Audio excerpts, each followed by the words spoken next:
Hey lovelies, we're going to look at the next Myst since I had such wonderful friends in my local computer shop help me find a copy. No, this haha, this, what is this? What am I doing? I'm playing a game.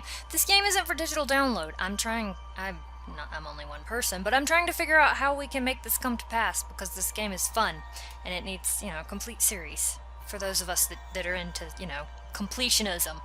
What gamer's not with all the achievements? Anyway, this is the beginning of Exile, the third in the Myst series, released in 2001. It's got a different approach. No, you can't walk around. You're still dealing with pre-rendered. However, you can look around a lot better, and that's kind of nice. So let's...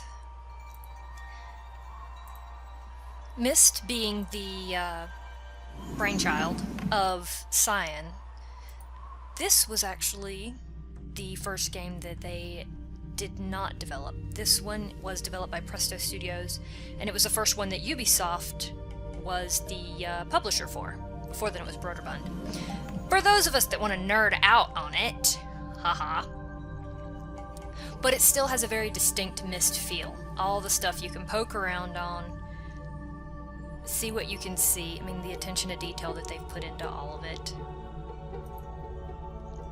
And it still has the feel and sound, even though actually for this one they got Jack Wall rather than Robin Miller to do the music. Now, you may not follow the names, but this was a dude that did the music for the first two Mass Effects, and strangely enough Neopets as well. Talk about running the gamut of your musical types. Yeah! But anyway, interesting tidbits. But yeah, 2001, so we're catching up. This one is new-ish. The installation instructions still talk about Windows 95, 98, and ME, which is nice because I haven't had any compatibility issues with the game. Anyway, let's take a peek, look around, check out some of the worlds rather than this study. However, you do find good references when you poke around the study. The game does reference itself in its own canon heavily in memorabilia that people keep around. Anyway, yeah, sorry, got distracted. Back to what I was doing. I always love these flying intros to the worlds.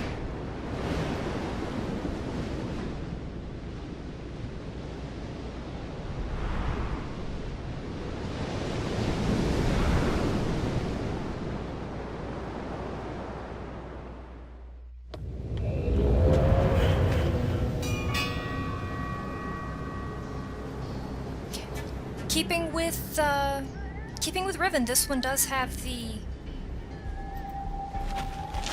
interaction going on in it. Only this time you can actually follow people.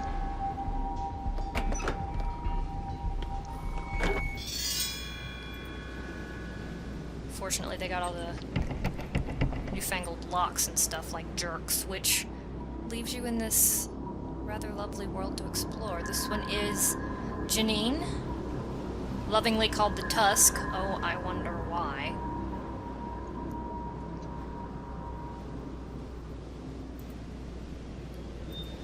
It's got that same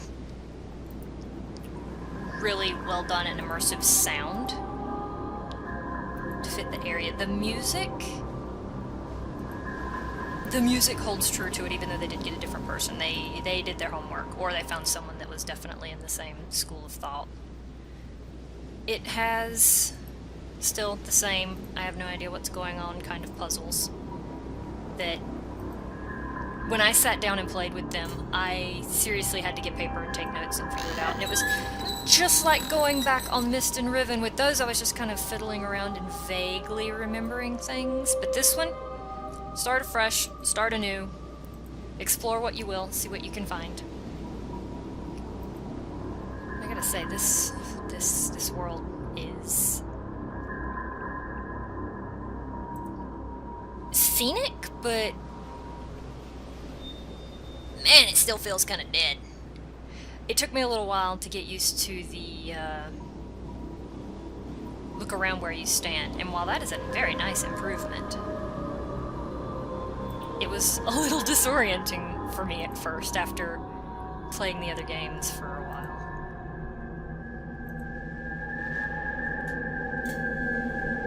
Creepy noises.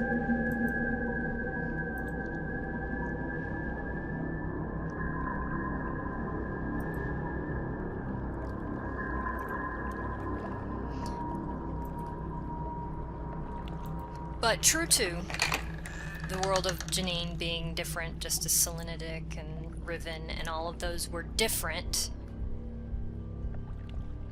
this one has its own art style, has its own architecture style. And I'm very much a fan of that. It gives you a way to tell the worlds apart.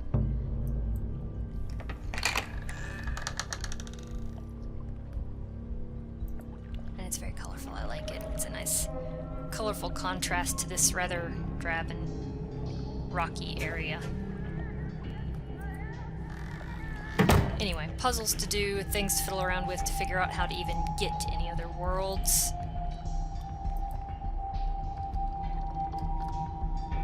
But I still just really like the whole look around bit. Oh yeah, also true too, you can unlock your look around with the right mouse button. And of course, journals.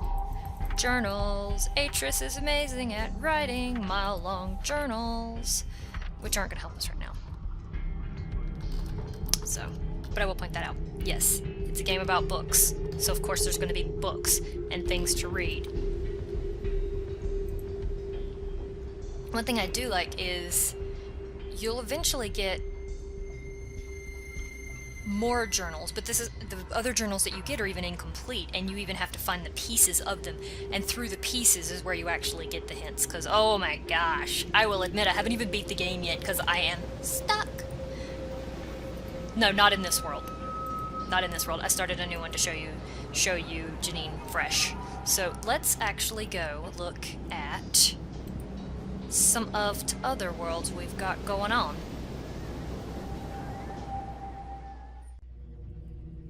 Here we go. A delicious world called Voltaic.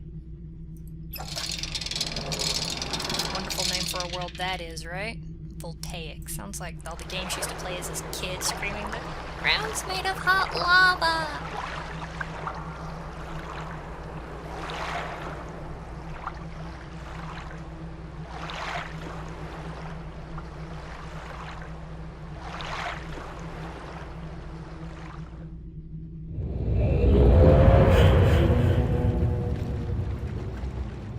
Kind of fitting, because you spend most of your time in this world walking on wood and metal catwalks, as if the ground were made of hot lava. Figuratively, of course. Or if you look around hard enough, maybe it is literal.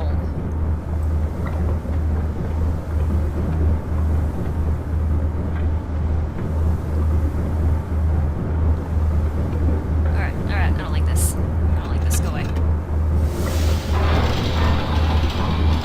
Or do that. I like these big machines. They seem legit.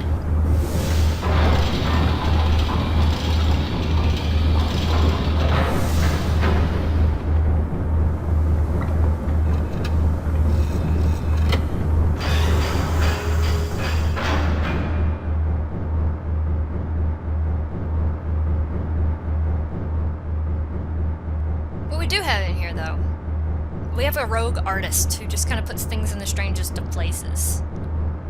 And I do like them, and I'm sure there's some relevance, but I haven't figured it out yet. We'll get there. And it is a real shame that the game is not available for digital download. And I realize it is because Presto Studio developed it, Cyan had the ideas, and Ubisoft published it, but can we get an agreement? Can we get an agreement? Because I think people will still want to play this game. It's a cult classic for a reason. So this is less of a go get this game, because it's really hard to find. I'll vouch for that. And more of a this is what Cyan, this is what their brainchild is. This is the feel of it. and their Kickstarter is still going on for their new game, Obduction, and it's got just under 2 weeks left, and I'm excited for it, and I'm hoping for it. There wasn't much to do down here. Let's go back up.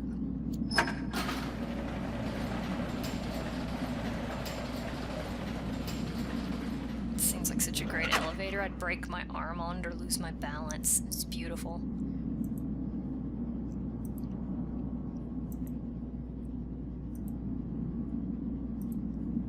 But yes, I would love to figure out how to get this game somehow digitally distributed, you know, legit. It's the logic of I will give you my money if you give me a way to do so, which that happens a lot with a lot of things, but yeah. Again, all sorts of machines to play with that I have no idea what they're doing. I don't feel like fighting with them right now. Is this thing even on? No, it's not. Okay, that answers my question.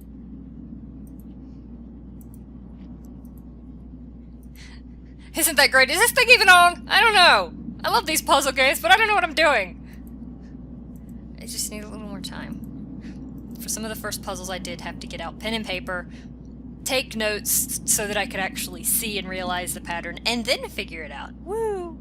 Hopefully that'll come through for me on something else. Alright, so this is... Oh my gosh, this is the steam and metal world that's crushing my green heart soul here. So let's go find somewhere that has a little bit more greenery and maybe a couple shrubberies in it.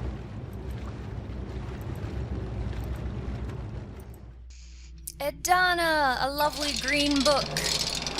Something nice and green to scratch my itch for... I'm sick of rock. Well, that looks like a giant rock, too. Maybe it's a tree. I don't know. I haven't figured that out, if this is a giant tree in the middle of the ocean or what. It's certainly got a nice little thriving ecosystem of plants and things inside it. And a lot of wind.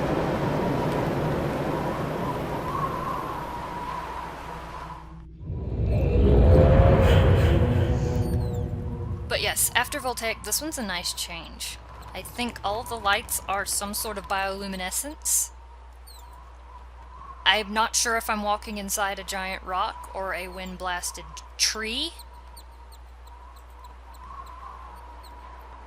I don't have to worry about the stinking elevators that are going to take my arm off. However, I will admit that these particular ones, at least on the down direction, make me a little motion sick.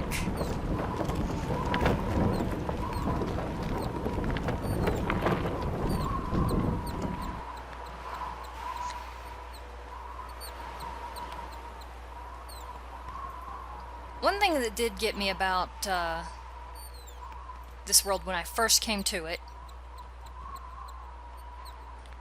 is in your first meander through, because you're dealing with plants and not machines, not switches and levers and buttons, it's not readily obvious what to do. I seriously wandered through this place the first time. I'm like, I don't even know what I'm supposed to do here. How do I do this? What am I supposed to do? Do I kick this? Do I poke it?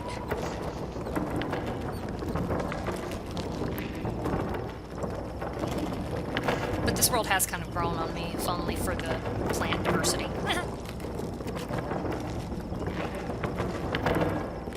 Ugh, God, this one makes me sick. Okay, skipping to the bottom! Oh, never mind, we're at the bottom. Well, looks like my patience lasts a bit longer than I thought. I haven't figured out what kind of plant that is. Boy, that's a long way down. Anyway. Yeah, it gets less barren the further down you go.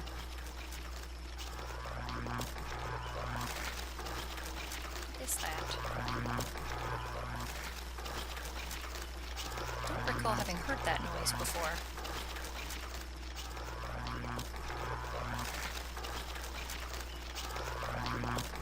Okay, I don't see what it is, so let's ignore that. This is how I deal with this world. I'm like, I don't know what's going on. And then there's these things. even know what they are.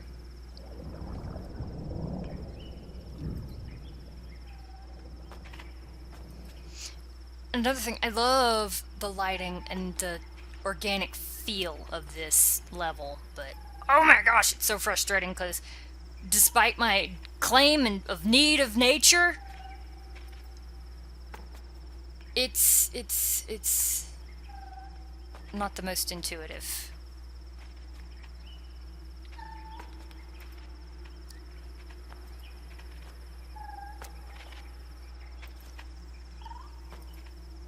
And then there's that thing. I don't know what that... Oh wait, I know what that sound is. Let's go see that sound. There we go. Oh, that's what's making that noise. Okay, let's go do something about that. Freedom! Bye! That's an interesting lamp. This is like the only machine on the entire island that I've found. Entire age, world, thing. But, not gonna lie, I got stuck in this world really fast, so this is all I can really show you of it, but it's very nice. I do like it. I like the look and the feel and the weird lamp. Yes, I like the lamp particularly, and the pink fruit. The pink fruit. Om nom nom. Sounds like you'd break a tooth on that.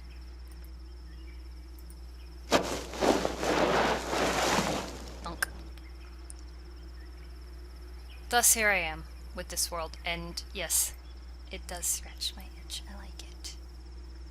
I like the light. I like the creatures. I like the plants. I like the overall ambient sound.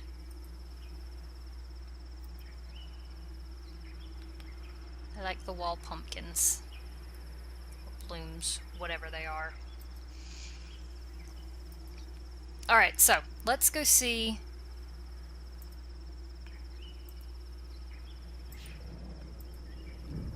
Let's go see another world.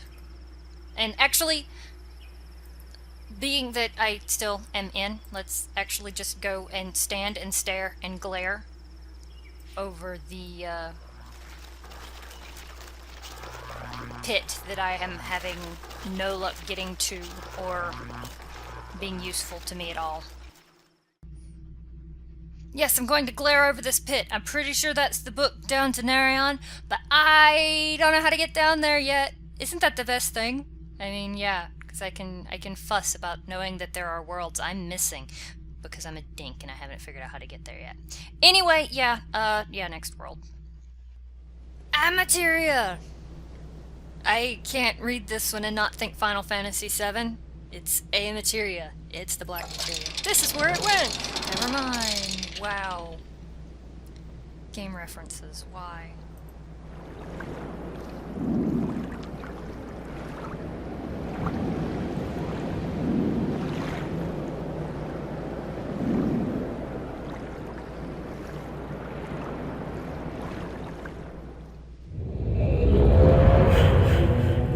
The lightning's a nice touch.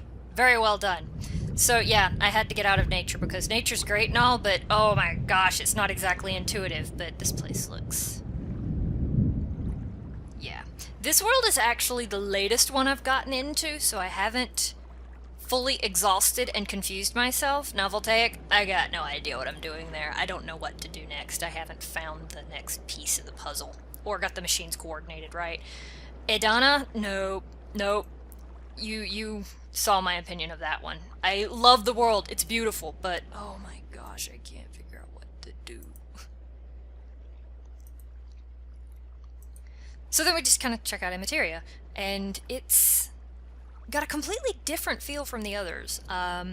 Voltaic, well, Janine seemed very colorful in what people put in and very drab in what the environment offered, while Voltaic was also drab in the environment, a little bit harsh and hot, and then kind of on the architecture, very utilitarian.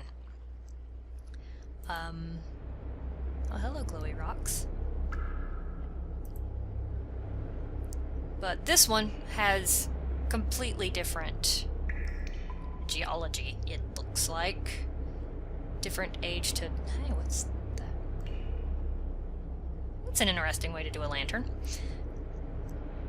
Different architecture to it, different colors, different ways of... It has a very Eastern flair, I think. Oh, does that lamp look familiar to you? Oh, well... Oh, this way. But I do...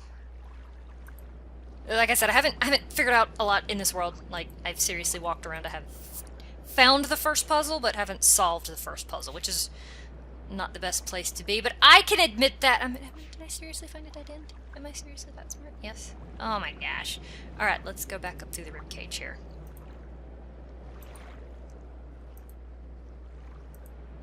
Oh. It's the artist that we were talking.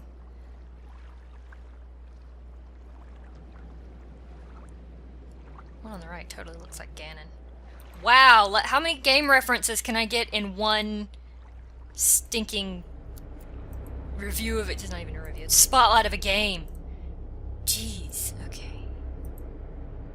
Second branching path. Elevator. I don't want to go on the elevator. I don't trust the elevators, all these stinking machines of all kinds. But yeah. Look and feel and architecture, I do believe that Amateria is my favorite world that I've seen in this one. I'm pretty sure that I'm also missing another world that is heavily referenced and the name eludes me at the moment. Narion, that's it. Yes, I had to go flip through a journal and figure that out.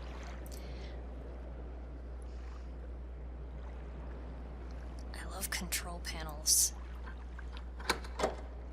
I love control panels in front of big machines. Yeah, this one. This one, the puzzles in this game are not as machine heavy as they are in Riven, which is cool. I mean,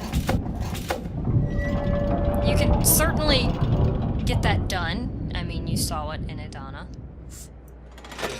But yeah, I like this one. This is a great one. This is just... Let me walk on some of these paths while this thing is running. It seems legit. Whoops. This is how we make crushed ice. I'm not gonna fight with it. Not gonna fight with it. Yeah, I've played with this and broken a lot of things, but I haven't figured it out yet. Like I said, I spent a grand total of like 15 minutes wandering around this world, just kind of finding things and seeing what I can see.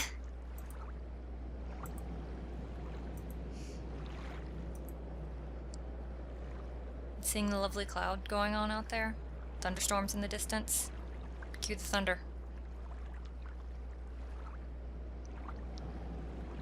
Come on, cue the lightning. You're jerk. Fine. Stinking nature. Game coding. Won't bend to my will. These tiny little elevators, they love them in this game. They seem scary.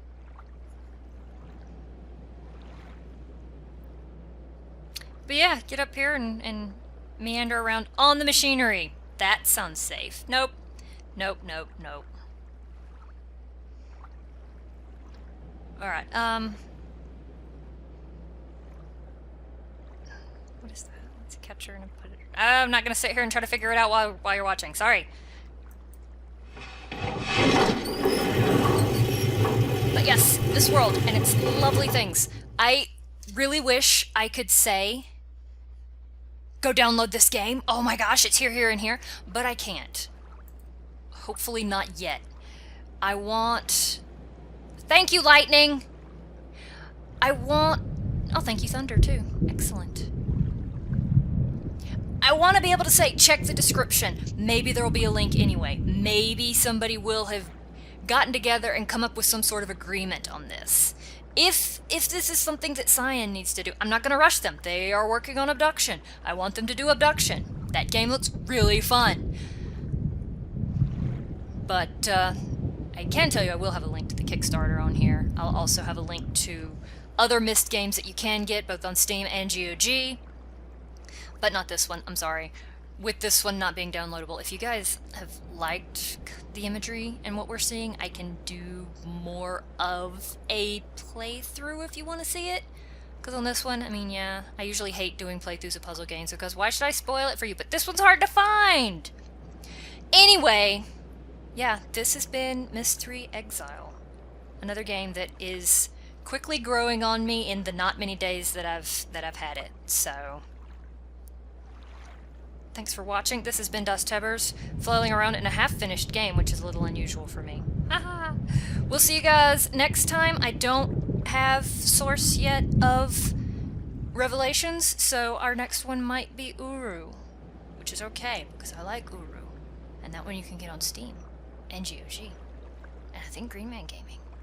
But don't quote me on the last one. Anyway, y'all take it easy.